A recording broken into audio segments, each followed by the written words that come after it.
Hello everyone, আজ তোমাদের সাথে রুই মাছের বা কাতলা মাছের মাথা আর লেজগুলোকে তোমরা কিভাবে খেতে পারো তাই একটু শেয়ার করব।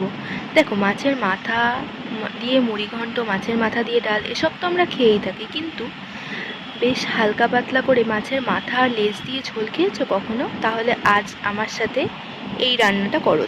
চলো, কিছুই না, মাছের মাথা লেজগুলো ভেজে নিয়ে কিছু লম্বা লম্বা করে কাটা আলু ভেজে নেবে, তারপর কটা চেরা কাঁচা লঙ্কা আর একটু টমেটোর টুকরো দিয়ে ভেজে তাতে জিরা, কাঁচা লঙ্কা আর গরম মশলা বাটা দিয়ে দেবে। ব্যাস, কষিয়ে নিয়ে জল দিয়ে ঝোল ফুটে উঠলেই ভেজে রাখা মাছের মাথা আর লেজ দিয়ে ফুটিয়ে নিয়ে নামিয়ে নিলেই রেডি।